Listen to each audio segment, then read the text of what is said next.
नमस्कार, मैं हूं मनोज मनु। आप देख रहे हैं इंडिया न्यूज। वक्त है इंडिया न्यूज के नए शो बड़ी बात का। आज बड़ी बात में बात होगी बांग्लादेश में लगे सैन्य शासन की। बात करेंगे ब्रिटेन में हो रहे विरोध प्रदर्शनों की।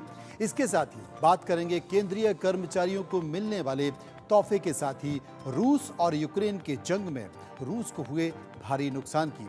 साथ ही बात करेंगे चीन की कंपनियों पर लगने वाले बैन की। तो चलिए शुरू करते हैं बड़ी बात।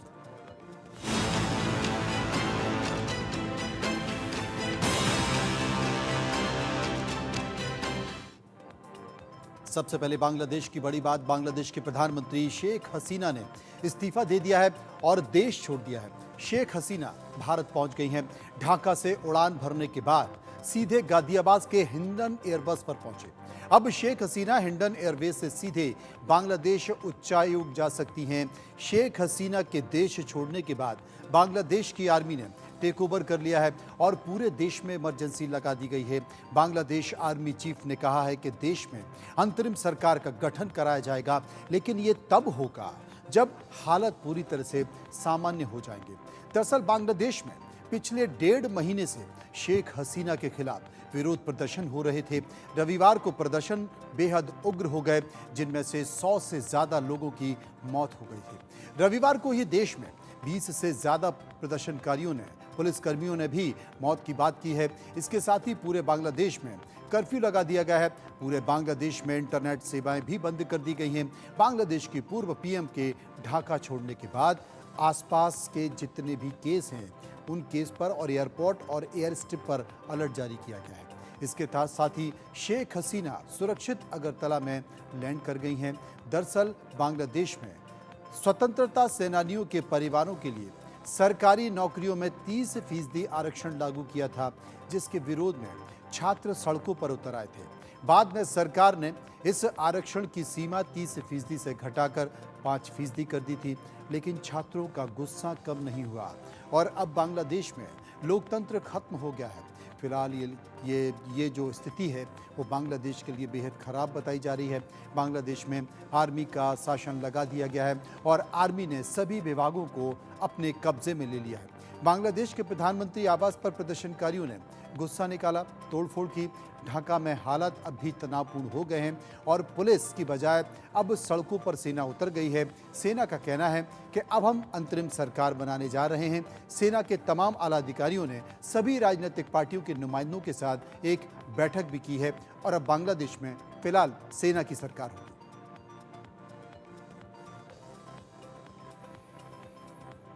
आगे बढ़ते हैं, बात कर लेते हैं ब्रिटेन की बड़ी बात यह है कि ब्रिटेन में पिछले दिनों 3 बच्चों पर हुए हमले के बाद पूरा देश हिंसा की आग में झुलस रहा है। लोग पुलिस के खिलाफ सड़कों पर लगातार प्रदर्शन कर रहे हैं।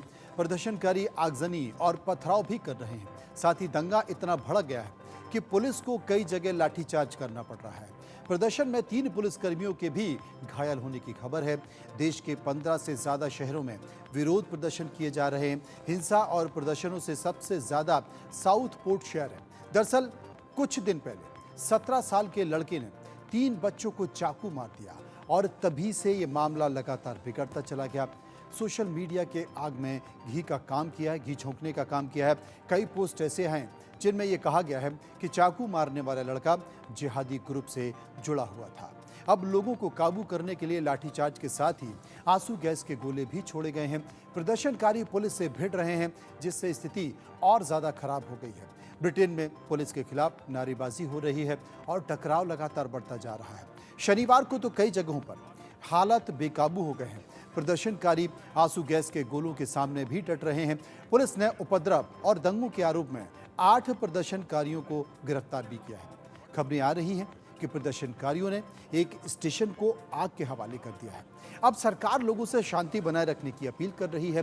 ब्रिटेन के प्रधानमंत्री कीर स्टामर ने कहा है कि देश की शांति के खिलाफ साजिश रची गई है, जिसका जल्द ही पर्दाफाश किया जाएगा। पुलिस ने 3 बच्चियों पर हमला करने वाले लड़कों को भी अरेस्ट कर लिया है। हालांकि पुलिस को अब तक 3 बच्चियों की हत्या के पीछे का मकसद पता नहीं चल पाया है।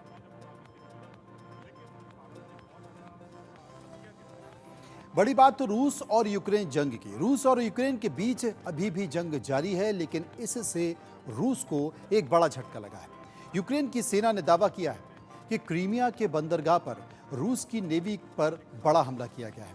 दावा यह भी किया जा रहा है कि इस हमले में यूक्रेन ने रूस की एक सबमरीन को डुबो दिया है।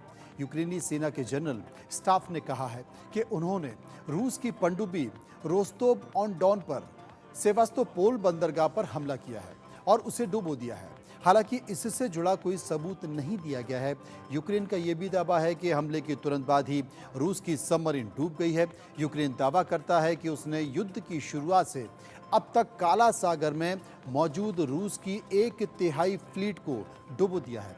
और अगर यूक्रेन का रूस की सबमरीन को डुबाने का दावा सही है तो ये रूस के लिए एक बड़ा झटका हो सकता है। अभी रूस के रक्षा मंत्रालय ने रूस के हमले पर कोई बयान नहीं दिया है। वहीं यूक्रेन का कहना है कि ब्लैक सी में रूस की सेना के लिए अब कोई जगह सुरक्षित नहीं रह गई है। इस बीच सेवास्तोपोल के गवर्नर मिखाइल ने कहा है कि सेवास्तोपोल के करीब पनडुब्बी रक्षा अभ्यास किया जा रहा था और अब सब कुछ शांत है। वहीं अमेरिकी मीडिया रिपोर्ट्स में दावा किया गया है कि सेवास्तोपोल में जहाज मरम्मत संयंत्र में जहां सबमरीन खड़ी थी उससे साफ होता है कि सबमरीन पर हमला हुआ है। रूस की पनडुब्बी रोस्तोव ऑन डॉन को 2014 में कमीशन किया गया था और ये रूस की आधुनिक सबमरीन्स में से एक है। इस सबमरीन में 52 क्रू मेंबर सवार थे। ये डीजल इलेक्ट्रिक पावर सबमरीन है जो कैलिबर क्रूज मिसाइल लॉन्च करने में भी सक्षम है। अमेरिकी मीडिया रिपोर्ट्स में कहा गया है कि यूक्रेन ने रूस की सबमरीन को डुबोकर बड़ी जीत हासिल की है। रूस और यूक्रेन के बीच फरवरी 2022 से ही युद्ध जारी है और युद्ध में पलड़ा कभी कभी रूस का भारी होता है तो कभी यूक्रेन का। यूक्रेन की कोशिश रूस का ध्यान भटकाकर समुद्री फ्लीट पर लगाने की है, लेकिन रूस ग्राउंड अटैक पर ही फोकस कर रहा है।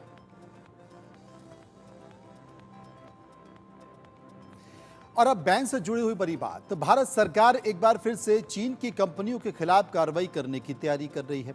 कॉरपोरेट मामलों के मंत्रालय जल्द ही लगभग 400 चीनी कंपनियों पर एक्शन की तैयारी कर रहा है। मंत्रालय के पास ये जानकारी आई है कि ये कंपनियां ऑनलाइन जॉब और ऑनलाइन लोन से जुड़े फ्रॉड करने में शामिल हैं। आशंका ये भी है कि इन सभी कंपनियों ने दिल्ली, मुंबई, चेन्नई, बेंगलुरु समेत 17 राज्यों में कई लोगों को फाइनेंशियल फ्रॉड का शिकार बनाया है। सूत्रों की अगर माने तो कॉरपोरेट मंत्रालय ने मोबाइल स्क्रीन और बैटरी बनाने वाली लगभग 40 चीनी कंपनियों के खिलाफ जांच शुरू कर दी है। सूत्रों का दावा है कि लगभग 600 चीनी कंपनियां जांच के दायरे में आई हैं। इनमें से 300 से 400 कंपनियों का कामकाज संदिग्ध पाया गया है और इन पर कार्रवाई होना लगभग निश्चित हो चुका है। इनमें लोन ऐप और ऑनलाइन जॉब ऑफर करने वाली कंपनियां भी शामिल हैं। दावा ये किया जा रहा है कि डिजिटल लोन देने वाली कंपनियां पिछले कुछ सालों में तेजी से बढ़ी हैं और ये रिजर्व बैंक ऑफ इंडिया की गाइडलाइंस का पालन नहीं कर रही हैं।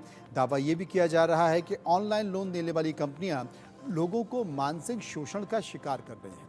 आम इंसान धोखाधड़ी का शिकार हो रहा है। ऐसी कंपनियां बेहद ज़्यादा ब्याज दरों पर लोगों को लोन दे रही हैं और लोन देते वक्त लोगों को सही जानकारी भी नहीं उपलब्ध कराई जा रही है। इन पर रोक लगाने के लिए सरकार की तरफ से ये जांच शुरू की गई है और इसी तरह फर्जी जॉब ऑफर देकर भी लोगों को फंसाया जा रहा है।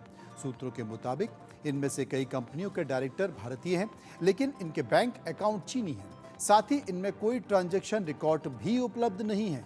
कई मामलों में कंपनियों का पता भी गलत निकला है। कुछ ऐसे में इन्वेस्टमेंट किसी और नाम से किया गया, जबकि कंपनी कुछ और ही बिजनेस करती हुई पाई गई। इनमें फाइनेंशियल फ्रॉड करना बहुत आसान हो जाता है। कंपनी एक्ट के अनुसार इन कंपनियों पर कार्रवाई 3 महीने के अंदर की जा सकती है।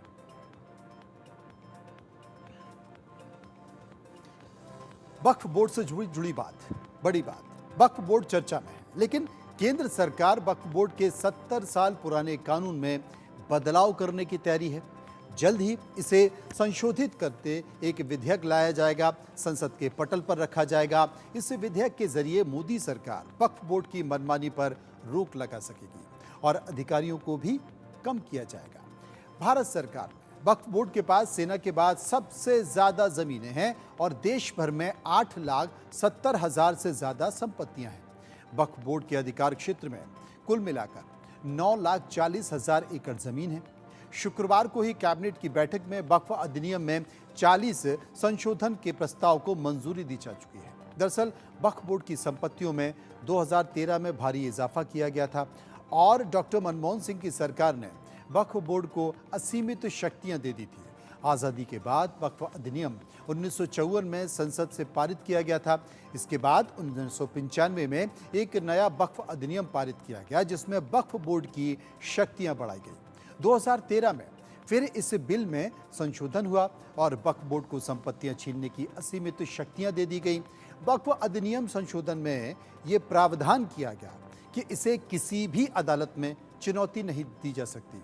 सीधे शब्दों में कहें तो वक्फ बोर्ड के पास मुस्लिम दान के नाम पर संपत्तियों पर दावा करने की असीमित शक्तियां हैं। अब ऐसे कई केस आए जब वक्फ बोर्ड ने किसी की निजी जमीन पर भी कब्जा कर लिया। 2013 में मनमोहन सिंह की सरकार ने वक्फ बोर्ड के खिलाफ न्यायपालिका जाने के आम इंसान के अधिकार को भी छीन लिया था। लोकतांत्रिक भारत में किसी भी दूसरे धार्मिक संस्थान के पास ऐसी शक्तियां नहीं हैं। वक्फ बोर्ड अधिनियम 1995 की धारा 3 में यह कहा गया है कि किसी वक्फ ये सोचता है, यदि वक्फ ये सोचता है कि भूमि किसी मुस्लिम की है तो ये वक्फ की संपत्ति है। वक्फ को इस बारे में कोई सबूत देने की जरूरत नहीं है कि उन्हें ये क्यों लगता है कि जमीन वक्फ के स्वामित्व में आनी चाहिए। यहां तक कि मुस्लिम कानूनों का पालन करने वाले देश में भी वक्फ संस्थान नहीं है और न ही किसी धार्मिक संस्थान के पास इतने असीमित पावर हैं, इतने असीमित अधिकार हैं। वक्फ बॉडी ने विभाजन के दौरान पाकिस्तान से पलायन करने वाले हिंदुओं को कोई भी जमीन वापस नहीं दी। देश भर में वक्फ एक्ट के दुरुपयोग की लगातार खबरें आती रहती हैं। 2014 में लोकसभा चुनाव से ठीक पहले कांग्रेस की सरकार ने दिल्ली में वक्फ बोर्ड को 123 प्रमुख संपत्तियों को गिफ्ट में दे दिया था। इनमें से ज्यादातर संपत्तियां पॉश इलाके में हैं। 2022 में एक आरटीआई से पता चला कि दिल्ली के मुख्यमंत्री अरविंद केजरीवाल ने 2015 में सत्ता में आने के बाद दिल्ली वक्फ बोर्ड को 101 करोड़ से ज्यादा का सार्वजनिक धन दिया है। अकेले 2021 में ही 62 करोड़ से ज्यादा की धनराशि वक्फ बोर्ड को दी गई है।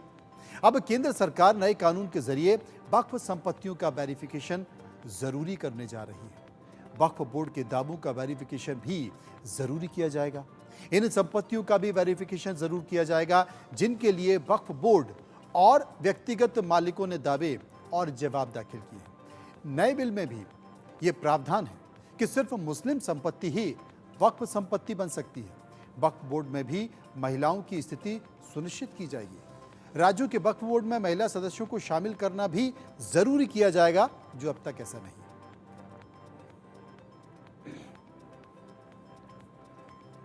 और अब आरक्षण की बड़ी बात। सुप्रीम कोर्ट ने 1 अगस्त को अनुसूचित जाति और अनुसूचित जनजातियों के आरक्षण पर अहम फैसला सुनाया।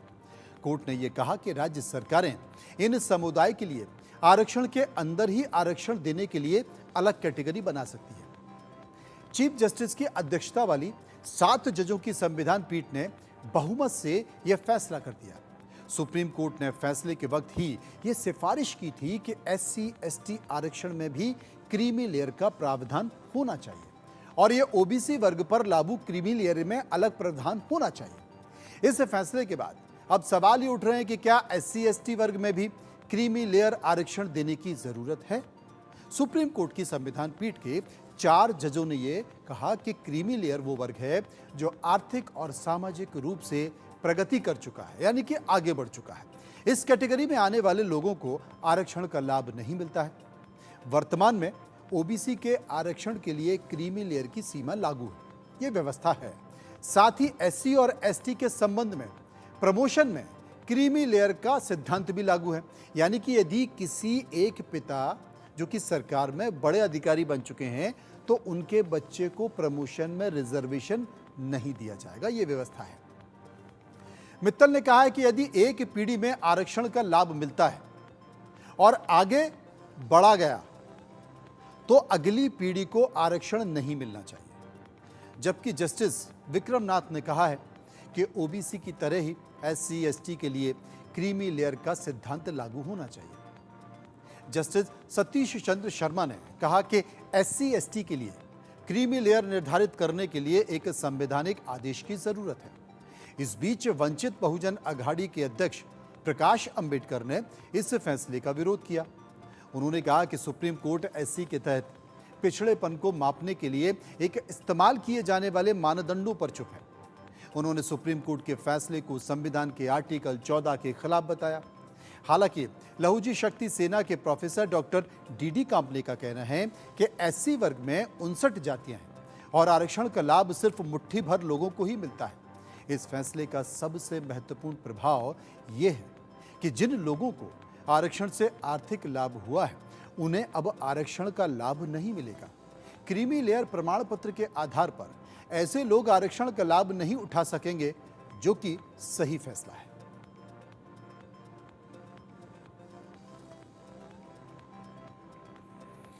और अब केंद्रीय कर्मचारियों से जुड़ी हुई बड़ी बात। केंद्रीय कर्मचारियों के लिए जुलाई 2024 एक बार फिर से महंगाई भत्ता बढ़ने जा रहा है।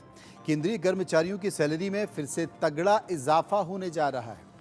उम्मीद की जा रही है कि महंगाई भत्ते में 3% का इजाफा हो सकता है। इसके बाद महंगाई भत्ता 53% पहुंच जाएगा। अभी जून 2024 के लिए AICPI इंडेक्स के नंबर्स जारी होने हैं। ये सीजन मानसून का है। ऐसे में केंद्रीय कर्मचारियों पर भी छप्पर फाड़ पैसों की बारिश होना तय माना जा रहा है। जुलाई में बढ़ने वाले महंगाई भत्ते का ऐलान सरकार सितंबर और अक्टूबर में करेगी। 3% बढ़ने पर कर्मचारियों को महंगाई भत्ता 1,170 रुपए तक का फायदा हो सकता है। हालांकि ये फायदा ग्रेड पे और सैलरी के हिसाब से अलग अलग होगा। केंद्रीय कर्मचारी जुलाई 2024 में होने वाले बढ़ोतरी का बेसब्री से इंतजार कर रहे हैं। 7वें वेतन आयोग के मुताबिक महंगाई भत्ते में बढ़ोतरी से कर्मचारियों की सैलरी में तगड़ा इजाफा होने की उम्मीद है। ये बढ़ोतरी 7वें वेतन आयोग के तहत पीरियोडिक रिवीजन का हिस्सा है, जिसका मकसद मुद्रास्फीति के साथ तालमेल रखने के लिए सैलरी एडजस्टमेंट करना है। डीए कितना बढ़ेगा ये जल्द ही तय हो जाएगा, क्योंकि लेबर मंत्रालय अभी इस पर काम कर रहा है। AICPI आंकड़ों के मुताबिक मई 2024 तक आंकड़े आ चुके हैं। इसके हिसाब से महंगाई भत्ते में 3% का इजाफा तय दिखाई दे रहा है। कुल डीए स्कोर 52.91, याद रखिए डीए स्कोर 52.91% पहुंच चुका है। अब जून के नंबर्स को देखने हैं। महंगाई भत्ते के सारे नंबर्स आने के बाद डीए का कैलकुलेशन होगा, लेकिन इंडेक्स में अगर अच्छी तेजी भी आती है तो भी ये 53% तक सीमित रहेगा। ऐसे में 3% का ही उछाल इस बार तय माना जा रहा है, यानी कि केंद्रीय कर्मचारियों की बल्ले बल्ले।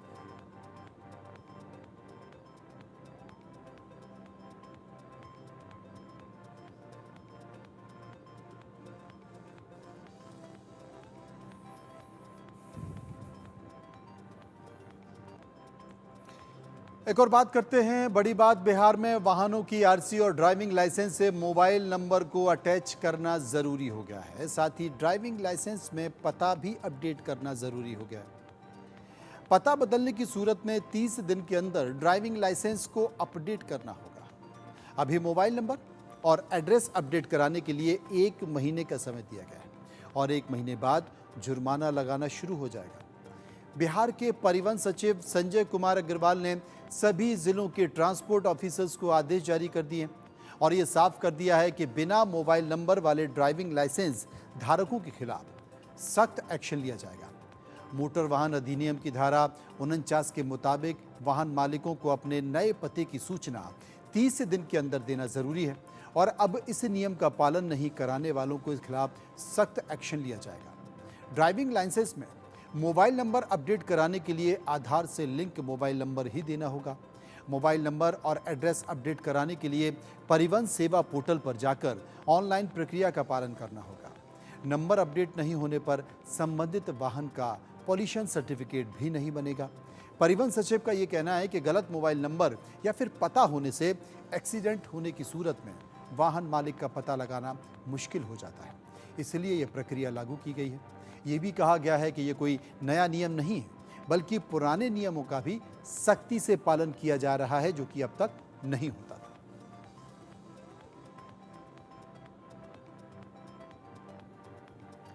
बिल्डर से जुड़ी हुई बड़ी बात। Real estate firm Parshvanath developer की सहायक कंपनी पार्श्वनाथ लैंडमार्क डेवलपर के निदेशक और मुख्य कार्यकारी अधिकारी संजीव जैन को 60 किलोमीटर तक पीछा करने के बाद गिरफ्तार कर लिया गया है। संजीव जैन को दिल्ली पुलिस ने अरेस्ट कर लिया है। संजीव जैन को दिल्ली पुलिस एसटीएफ शाहदरा की टीम ने दिल्ली एयरपोर्ट से अरेस्ट किया है। संजीव जैन गुरुग्राम के डीएलएफ फेज 2 का रहने वाला है। दरअसल संजीव जैन राष्ट्रीय उपभोक्ता विवाद निवारण आयोग के सामने पेश नहीं हुए थे, जिसके बाद उनके खिलाफ गैर जमानती वारंट जारी किया गया था। इसके बाद एसटीएफ संजीव जैन के पीछे लगी हुई थी और उसे आईजीआई एयरपोर्ट पे अरेस्ट कर लिया गया। संजीव जैन देश छोड़कर भागने की तैयारी कर रहे थे। संजीव जैन के खिलाफ वारंट रजत बब्बर द्वारा दर्ज कराए गए मामले के संबंध में जारी किया गया था। संजीव जैन के खिलाफ शाहदरा पुलिस स्टेशन में राष्ट्रीय उपभोक्ता विवाद निवारण आयोग की ओर से 4 गैर जमानती वारंट और 1 जमानती वारंट जारी किया गया।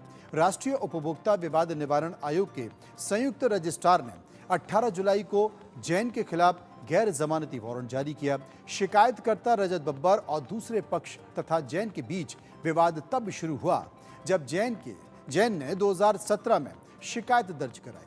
जैन के खिलाफ शाहदरा पुलिस स्टेशन में कम से कम 4 गैर जमानती वारंट और 1 जमानती वारंट लंबित था।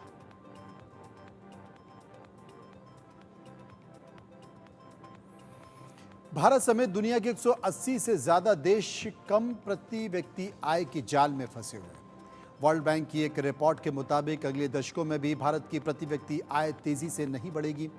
रिपोर्ट में यह कहा गया है कि अमेरिका की प्रति व्यक्ति आय के चौथाई तक पहुंचने में भी भारत को कम से कम 75 साल लग जाएंगे। वहीं चीन इस स्थिति में 10 साल बाद भी पहुंच पाएगा, जबकि इंडोनेशिया को अमेरिका की प्रति व्यक्ति आय के चौथाई तक पहुंचने में 70 साल का वक्त लगेगा। पिछले 5 साल के आर्थिक विकास का विश्लेषण करने पर यह पता चलता है कि जब कोई देश अमेरिका की जीडीपी के 10% के बराबर पहुंचता है तो वो एक जाल में फंस जाता है। वर्ल्ड बैंक के मिडिल इनकम वाले देशों की लिस्ट बनाई है। 2023 के अंत तक 108 देशों की पहचान की गई है जो मध्य आय की श्रेणी में आते हैं। इनकी जीडीपी पर कैपिटा $1,136 से $14,000 के बीच है। ये दुनिया भर की आबादी के 75% का प्रतिनिधित्व कर रहे हैं। इन देशों में 6 अरब लोग रहते हैं और हर तीसरा व्यक्ति बेहद गरीबी में अपना जीवन जी रहा है। रिपोर्ट में यह भी कहा गया है कि इन देशों के आगे और भी बड़ी चुनौतियां आ सकती हैं। दरअसल इन देशों पर कर्ज बढ़ रहा है और लगातार इन देशों की आबादी बूढ़ी हो रही है। इन देशों के पास व्यापार और भू राजनीतिक समस्याएं भी हैं। इसके अलावा पर्यावरण भी एक बड़ी चुनौती है।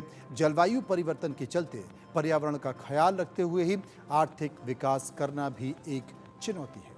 वर्ल्ड बैंक का कहना है कि अगर ठीक से रणनीति ना बनाई गई तो अगले 30 साल में भी इन देशों की प्रति व्यक्ति आय में ज्यादा बढ़ोतरी नहीं होने वाली है। भारत की अगर बात करें तो अभी प्रति व्यक्ति आय 2700 अमेरिकी डॉलर है, जबकि प्रति व्यक्ति खर्च करने की क्षमता आप सोच सकते हैं $10,120 है। भारत की जीडीपी $4 ट्रिलियन से भी कम है और भारत तेजी से दुनिया की चौथी बड़ी अर्थव्यवस्था बनने की तरफ बढ़ रहा है।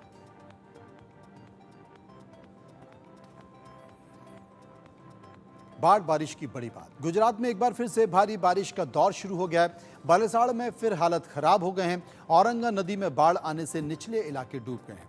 बाढ़ में फंसे लोगों की मदद के लिए एनडीआरएफ की टीम आधी रात में मसीहा बनकर पहुंची और 9 लोगों को सुरक्षित बचाया। सभी लोगों को सुरक्षित तरीके से बचाकर शेल्टर होम लगाया गया। बालेसाड़ में रेड अलर्ट जारी किया गया है। 400 से ज़्यादा लोगों के शेल्टर होम्स में शिफ्ट किया गया है, जहां व्यवस्था दुरुस्त की जा रही है। और वहीं नवसारी में भी भारी बारिश के बाद नदियां उफान पर हैं। इधर राजस्थान में भी बेहद भारी बारिश हो रही है। अजमेर में भीषण बारिश लोगों के लिए आफत बन गई है। लोगों के घरों और दुकानों में पानी भर गया है। नसीराबाद के सरकारी अस्पताल में पानी घुस गया है। लेबर रूम तक पानी पहुंचने के लिए वहां पर एडमिट महिलाएं परेशान हो गई हैं। टोंक में भी बेहद भारी बारिश देखी जा रही है। हालत बिगड़ रहे हैं। निचले इलाके पानी में डूब गए हैं और प्रशासन की कोशिशें नाकाफी साबित हो रही है। इधर ब्यावर में भी बारिश से हालत लगातार बिगड़ रहे हैं। जिला प्रशासन अलर्ट मोड पर है और निचले इलाकों में रहने वाले लोग तक मदद पहुंचाई जा रही है। दक्षिण गुजरात में भारी बारिश के चलते जो बाढ़ का खतरा मंडरा रहा है, इस समय हम आपको एक ऐसा दृश्य दिखाने जा रहे हैं जो कि देखकर किसी का भी दिल दहल जाएगा। ये हम नवसारी जिले से बहने वाली जो अंबिका नदी है उसका दृश्य आपको दिखा रहे हैं। ये भारत माता पुल पर इस समय हम खड़े हैं, जहां पर अंबिका माता का रौद्र स्वरूप आप देख सकते हो कि किस तरह से इस अंबिका नदी का जल स्तर जो है वो बह रहा है। आप देख सकते हैं कि कितनी रौद्र स्वरूप से ये अंबिका नदी इस समय बह रही है। आपको देखकर ही आपके रोंगटे खड़े हो जाएंगे कि किस प्रकार से जो जल स्तर है वो यहाँ पर बढ़ रहा है।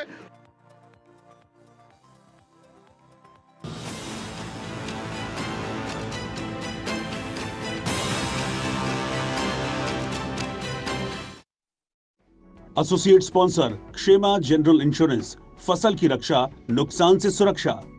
बीएसएनएल आज 4G नेटवर्क से बढ़ के अब हम लोग 4G और 5G के टावर्स भी हम लोग 4G के लगवाने जा रहे हैं। कारण ये रहा विलंब का। हमारे पास दो चारे थे मनोज, या तो हम अंतर्राष्ट्रीय कंपनीज के टेलीकॉम इक्विपमेंट को ले लें, लाखों करोड़ रुपए भारत का हम लोग खर्च कर लें विदेशी मुद्रा में वो टेलीकॉम इक्विपमेंट खरीदने के लिए, और उस टेलीकॉम इक्विपमेंट के ऊपर हम अपना कम्युनिकेशन नेटवर्क पूरी तरह से निर्भर कर लें। इसकी केवल कमर्शियल रिस्क नहीं है, इसकी सिक्योरिटी रिस्क भी है, क्योंकि कल अगर कोई विदेशी सिस्टम में कुछ बग डाल दिया या कुछ हुआ, हमारा पूरा डोमेस्टिक सिस्टम उसके ऊपर डिपेंडेंट हो जाता है। प्रधानमंत्री जी ने निर्णय लिया कि हमें आत्मनिर्भरता को दूरसंचार क्षेत्र में भी ले जाना है, और बीएसएनएल 4G नेटवर्क तभी लगाएगा जब हम अपना 4G स्टैक अपने आप देश के अंदर उसका उत्पादन हम लोग करके पूरे विश्व को यह तैनात कर दे कि भारत टेलीकॉम सेक्टर में भी आज लीडर बन चुका है। और प्रधानमंत्री जी का संकल्प आज साकार हो चुका है। तेजस नेटवर्क्स हमारी सरकारी कंपनी, आपको आश्चर्य होगा, C.DOT, जिसकी आईपी इंटेलेक्चुअल प्रॉपर्टी के आधार पर हमारा कोर बना है, रैन और BTS तेजस बना रहा है, TCS सिस्टम इंटीग्रेटर है, और तीनों ने मिलकर आज तय हो चुका है कि, और ये भी मैं अपने डैशबोर्ड पे मॉनिटर कर रहा हूं, कि हमारे करीब करीब 80,000 BTSs और टावर्स अक्टूबर माह तक बीएसएनएल के लग जाएंगे, और बाकी 21,000 20,000 टावर्स मार्च या मई 2025 तक लग जाएंगे। हमारी 4G नेटवर्क बीएसएनएल की स्वतः आत्मनिर्भर भारत के अंतर्गत सर्विस हमारे उपभोक्ताओं को भारत में देगी। इस बात का संकल्प नहीं, लेकिन इसका प्रमाण अक्टूबर के माह में आपके समक्ष में मैं रख दूंगा। बड़ी खबर के सह प्रायोजक हैं। बढ़िया है, शुद्ध है, MDH मिर्ची, धनिया, हल्दी, असली मसाले।